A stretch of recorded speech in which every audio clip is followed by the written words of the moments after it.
If you look around in your house, you will see many useful chemicals. You use them to quench your thirst, flavor and preserve foods, and also in your everyday routine.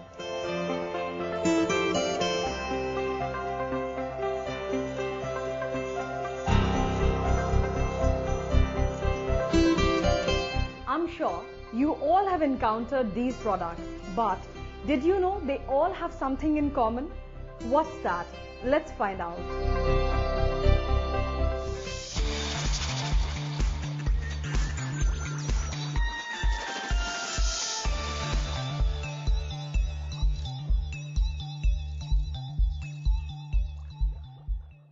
Hi, welcome to Chemistry. I'm Mona Srivastav, and today we will talk about the organic compounds we all use in our daily lives. Yes, I'm talking about carboxylic acids and alcohols. Today we'll discuss the properties and uses of alcohols with special reference to ethanol. We will also study carboxylic acids and the properties and uses of ethanoic acid. We'll discuss the process of esterification, as well as the nomenclature of esters, their uses and properties. Finally, we will take a look at some important questions in the exam decoded section. In chemistry, the term alcohol refers to groups of organic compounds containing hydroxyl group, OH, attached to carbon atom.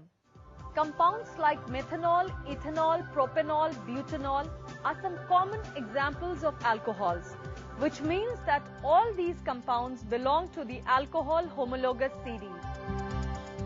Do you remember what homologous series are? They are series of organic compounds in which all the members have the same general formula and show similar chemical properties. So, how do we name them? Remember our earlier discussion on this? To name alcohols, we simply replace the E at the end of the alkane by ol.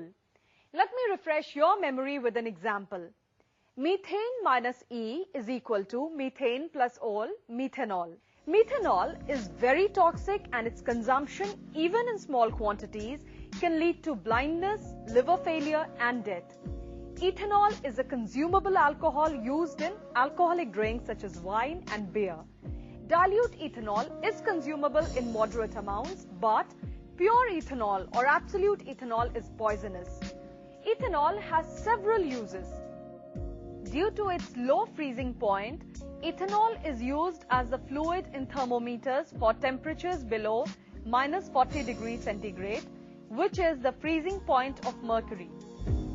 The same property makes it useful as antifreeze in automobile radiators. Ethanol is also the second most used solvent in industry after water. It is used in dissolving medicines, food flavorings and colorings that do not dissolve easily in water. Countries like USA, Brazil, etc. also use ethanol as an additive with petrol, as it is a clean fuel which gives carbon dioxide and water on combustion. To prevent misuse of commercial ethanol, it is made unfit for drinking by adding toxic substances like methanol. This is called denatured alcohol. So, let's discuss the physical properties of ethanol. Alcohols have higher boiling points than the corresponding alkanes. So, ethane can be a gas at room temperature, but ethanol is liquid. Also, smaller alcohols, example, methanol, ethanol, are soluble in water in all proportions. Now, let us take a look at the chemical properties of alcohols.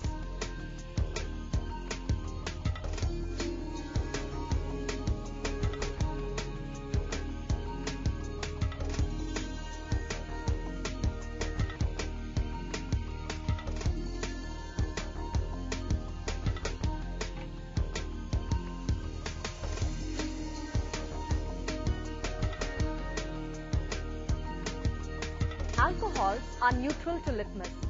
As you can see, when we dip litmus paper in alcohol, whether it's blue or red, the color remains unchanged. So, how do these neutral compounds react with basic and acidic elements and compounds? Let us take a look. When we add sodium to alcohol, there is a brisk effervescent reaction. That is because sodium reacts with alcohol to produce hydrogen gas and sodium ethoxide. And a burning splinter produces a loud pop sound. Now, that's another indication of the presence of hydrogen.